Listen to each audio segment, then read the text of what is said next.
Radhe Krishna friends, आपका दिल से स्वागत है आपकी अपनी चैनल आइडियल मेमोरियल प्रोफिशिएंसी पे। मुझे लगता है आपको ये बिल्कुल नहीं पता होगा कि अगर किसी भी टॉपिक की अंडरस्टैंडिंग क्रिस्टल क्लियर हो तो उसे याद रखना, मेमोराइज करना उतना ही आसान होता है। And I will try my best to help you with that. So without wasting much time, let's get started.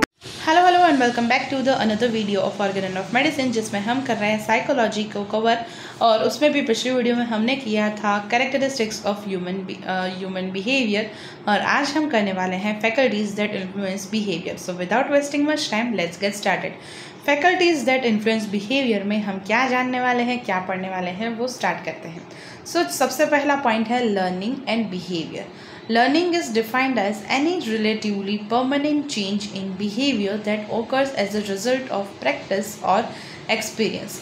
These are different types of learning: classical conditioning, instrumental conditioning, cognitive learning, prepared behavior, unprepared and contra-prepared behavior. अब learning और behavior का क्या correlation है, मतलब हम behaviour को कैसे अपनी लर्निंग की कैपेसिटी के साथ, मतलब कुछ सीखने की कैपेसिटी के साथ अपने बिहेवियर को ढाल सकते हैं, चेंज कर सकते हैं। अकॉर्डिंगली हम अब चेंज कर सकते हैं, अपग्रेड कर सकते हैं अपने बिहेवियर को। तो फैकल्टीज़ यानी कि ऐसी चीज़ें जो हमारे बिहेवियर को इन्फ्लुएंस करके उसे अच्छा करने में हमारे लिए हेल्पफुल हो सके। So learning is defined as any relative permanent change. मतलब लर्निंग यहाँ पर अगर हम रिलेटिवली देखें तो बिहेवियर के साथ उसे अगर हम डिफ़ाइन करने जाएँ तो वो एक परमानेंट चेंज बिहेवियर में लाने के काबिल है by the result of practice and experience. मतलब जैसे जैसे हम कोई नई चीज़ पढ़ते जाएंगे, फिर उसको प्रैक्टिस में लाते जाएंगे और फिर उसको एक्सपीरियंस करेंगे, तो ये लर्निंग के मेथड से हम बिहेवियर को चेंज कर सकते हैं। जैसे कि फॉर एग्जांपल कोई भी स्पिरिचुअल प्रैक्टिस में जाते हैं हम, तो हमें फोकस करना सिखाया जाता है बाय द ब्रीदिंग मेथड। तो ब्रीदिंग मेथड से ऐसा कंट्रोल, बहुत सारे इमोशंस कंट्रोल होते हैं, ऐसा कहा जाता है।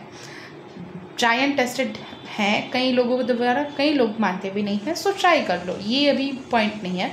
पॉइंट ये है कि ब्रीदिंग प्रैक्टिस से कई इमोशंस को कंट्रोल कर सकते हैं लंबे समय तक, अगर वो प्रैक्टिस को ढंग से किया जाए तो मेडिटेशन के फॉर्म में।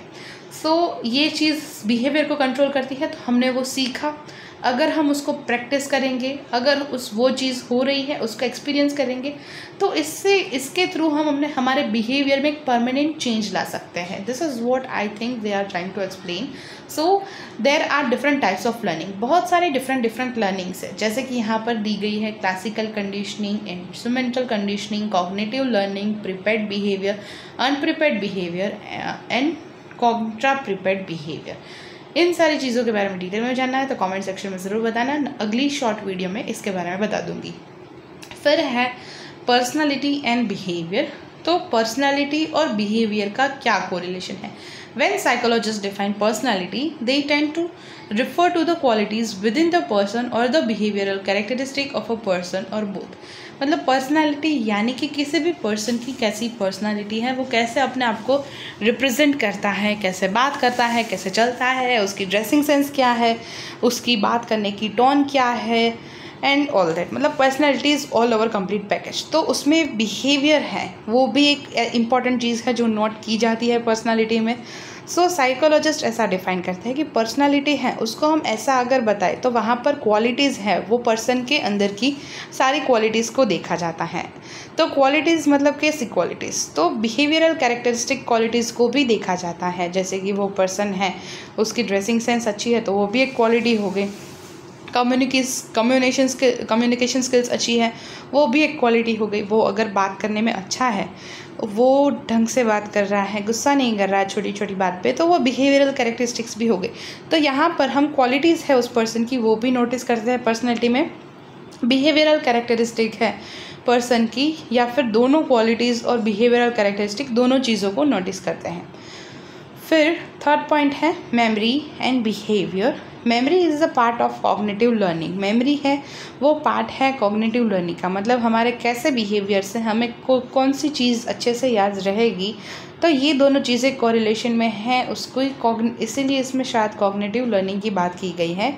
It helps us to keep in store the past experiences, और कभी कभी इससे हम अपने पास्ट एक्सपीरियंसेस को स्टोर कर सकते हैं। So it indirectly helps in moulding behaviour. So इससे इनडायरेक्टली बिहेवियर को मोल्ड करने में ये हेल्पफुल होता है। जैसे कि किसी पर्सन ने ए पर्सन ने बी पर्सन के साथ बहुत ही अच्छे से बात की, उसे फ्लावर्स देकर ग्रीटिंग किया, उसको गुस्सा आ रहा था तो सामने गुस्सा ना करके उसे समझाया, फ्यूचर के लिए गाइड किया, और भी बहुत अच्छी अच्छी बातें की उसके साथ। तो ये चीज़ें हो सकता है उसके उस गुस्से वाले बिहेवियर को मोल्ड करने में हेल्पफुल हो। Just an example again.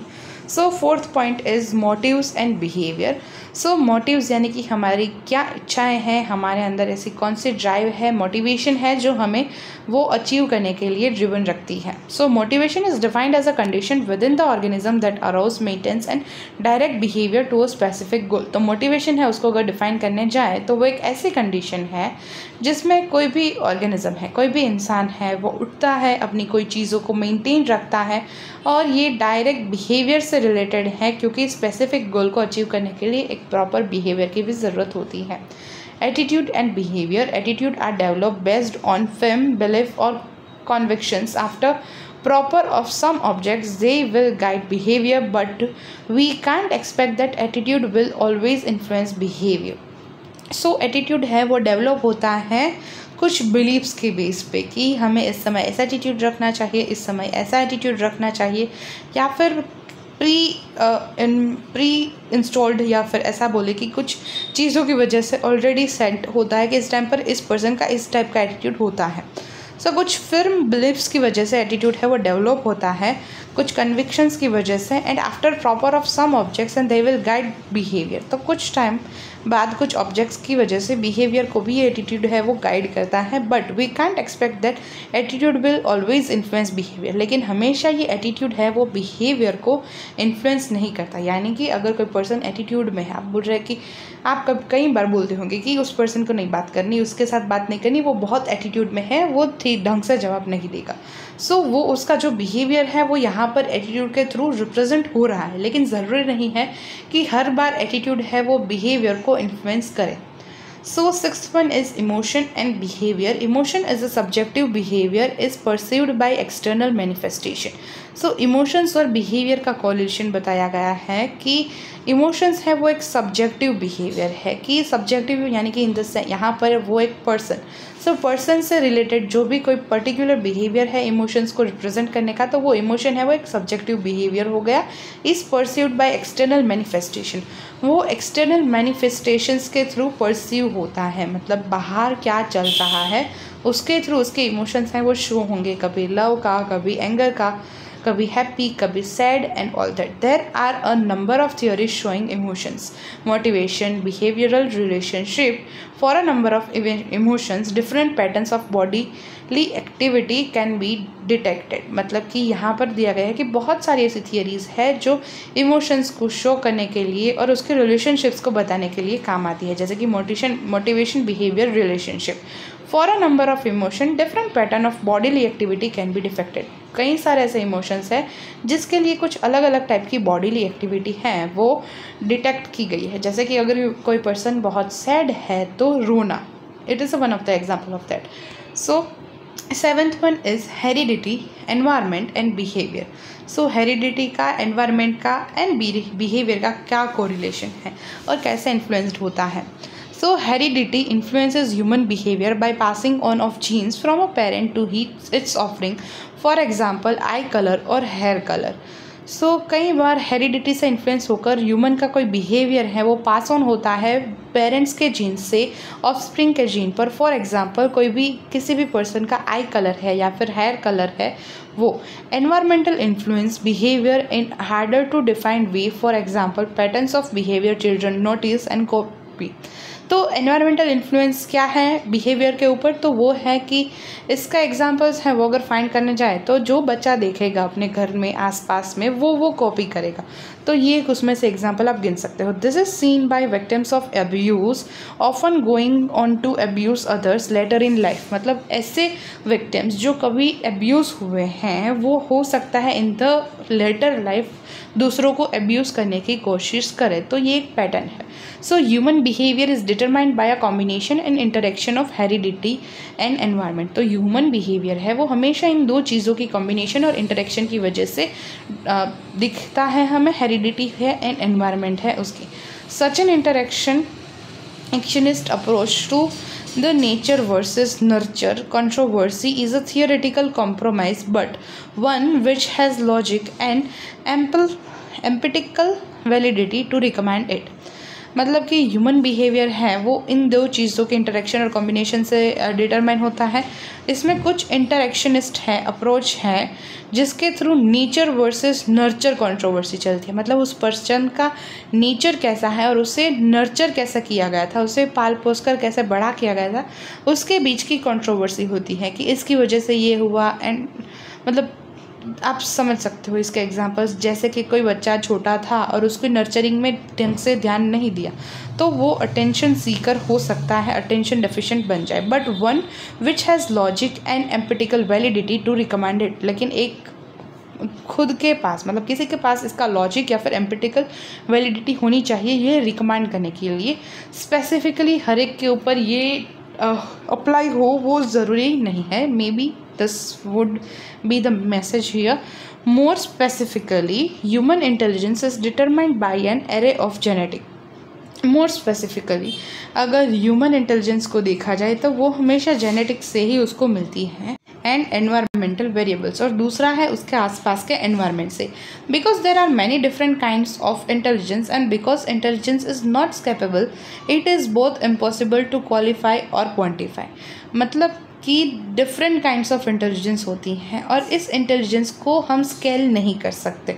तो स्केल ना कर पाने की वजह से ये इम्पॉसिबल है कि हम इसको क्वालिफाई करें या फिर क्वांटिफाई करें कि ये जीन्स, ये हेरिडिटी अच्छी है, ये एनवायरनमेंट अच्छा है, ये ख़राब है। सो इसमें बहुत ऐसे डिफरेंस करे से हम उसको स्केलेबल नहीं है, वो इतना ज़्यादा है और इसीलिए क्वालिफाई और क्वान्टिफाई करना is not that much easy, that's why impossible. अब 8 पॉइंट है एंडोक्राइन सिस्टम एंड बिहेवियर, यानी कि एंडोक्राइन सिस्टम और बिहेवियर का क्या इन्फ्लुएंस है, कैसा इन्फ्लुएंस करती है। According to Weber State University the hypothalamus regulate hunger, thirst, sexual drive and other motivated behaviours. तो वेबर स्टेट यूनिवर्सिटी के अकॉर्डिंग जो हमारा ब्रेन का एक पोर्शन है हाइपोथैलेमस वो रेगुलेट करता है भूख को, प्यास को, सेक्सुअल ड्राइव को और ऐसे अदर मोटिवेशन देने वाले बिहेवियर्स को। Additionally the hypothalamus is a part of the limbic system. Additionally hypothalamus limbic system का भी एक पार्ट है। लिम्बिक सिस्टम है वो कंट्रोल करती है ह्यूमन बिहेवियर के कई एस्पेक्ट्स को, जैसे कि इमोशन है, मेमोरी है। सो because the hypothalamus is a part of limbic system and people can change their response to their emotions, behavior can exert control over the endocrine system as well। So hypothalamus एक important part है limbic system का और people मतलब कि कोई भी इंसान है वो अपने रिस्पॉन्सेस को, किसी भी इमोशंस के रिस्पॉन्सेस को हमेशा चेंज कर सकता है। इसीलिए बिहेवियर का कुछ कंट्रोल है वो एंडोक्राइन सिस्टम को भी मिल जाता है। This according to Weber State University is why cognitive behavioural therapy works. और इसी वजह से वेबर स्टेट यूनिवर्सिटी ये कहती है कि कॉग्निटिव बिहेवियरल थेरापीज जो होती हैं वो काम करती है। While hormones can affect behaviour can also affect the hormone produced by endocrine system. So जैसे कि हॉर्मोन्स हैं वो बिहेवियर को अफेक्ट करते हैं, वैसे कई बार अच्छा बिहेव करने की वजह से भी हॉर्मोन्स हैं वो अच्छे से प्रोड्यूस होते हैं एंड वाइस वर्सा, दोनों चीज़ें काम करती हैं ये लॉजिक की वजह से। Wikipedia states that hormonally controlled behaviours do not occur in the absence of the effective hormone. मतलब हार्मोनली जिस बिहेवियर्स को कंट्रोल किया जाता है वो उस हार्मोन्स के एब्सेंस में वो बिहेवियर हमें नहीं दिखता है। And 9th point is nervous system and behavior. The central nervous system plays an important role in controlling behavior. The system is made up of spinal cord and brain, and both this together control various facets of the human behavior. एक central nervous system है हमारी body में, आप सबको पता ही है, basic चीज़ है। ये स्पाइनल कॉर्ड और ब्रेन से मिलकर बनती है सिस्टम, जो हमारी बॉडी के बहुत सारे इंपॉर्टेंट एस्पेक्ट्स को कंट्रोल करती है। इसमें से एक बिहेवियर भी है, तो बिहेवियर को कंट्रोल करने में भी इसका एक इम्पॉर्टेंट रोल है। जब भी ये इन सारी चीज़ों को कंट्रोल करती हैं तो यानी कि ये ह्यूमन बिहेवियर के भी वेरियस फैसेट्स को कंट्रोल कर पाती है। फॉर एग्जांपल यहाँ पर मैं दूँ कि नर्वस सिस्टम कैसे हमारे बिहेवियर को इन्फ्लुएंस करती है, कंट्रोल करती है। तो यहाँ पर हम ऐसा सोच सकते हैं कि जब भी किसी पर्सन को स्टेज फियर है तो वो जब भी स्टेज पर आएगा तो अनकॉन्शियसली, मतलब वो चाहेगा नहीं लेकिन उसके हाथ पैर कांपने लगेंगे। ये हो सकता है, it is one of the example of how nervous system influence the behaviour. I hope कि यहाँ तक जो भी मैंने समझाने की कोशिश की वो मेरी वैलिड रही होगी, आपको कुछ ना कुछ समझ में आया होगा। फैकल्टीज़ दैट इन्फ्लुएंस बिहेवियर में सबसे पहले हमने देखा था learning and behaviour, then second one is personality and behaviour, फिर थर्ड था memory and behaviour, fourth one is motives and behavior, fifth one is attitude and behavior, sixth emotion and behavior, seventh is heredity, environment and behavior, and eighth one is endocrine system and behavior, ninth one is nervous system and behavior. Hope यहाँ तक जो भी faculties in psychology faculties that influence behaviour हैं वो सारी चीज़ आपको clear हुई होगी। फिर से एक बार रिवाइज कर लेते हैं। Learning and behaviour, personality and behavior, memory and behavior, motives and behavior, attitude and behavior, emotion and behavior, heredity, environment and behavior, endocrine system and behavior, and nervous system and behaviour. Next video से हम start करेंगे types of behavioural conditioning की, कैसे behavioural conditioning होती है। Behavioural conditioning सबसे पहले तो क्या है और उसके कौन से टाइप्स हैं, एंड बिहेवियरल थेरापीज क्या है, वो सारी चीज़ें कल की वीडियो में देखेंगे। मिलते हैं नेक्स्ट वीडियो में, तब तक के लिए tata, see you, bye bye and take care. Hope this video will be helpful to you. If yes then please let me know by liking the video, sharing the video with your friends, and please comment down your suggestions। मिलते हैं next video में, tata, see you, bye bye and take care. Thank you so much guys for watching this video till now. Also give your valuable feedbacks and suggestions in comment section, और हाँ, like करना, share करना and subscribe करना गलती से भी मत भूलना। Stay tuned, take care। मिलते हैं नेक्स्ट वीडियो में, तब तक के लिए टाटा, बाय बाय।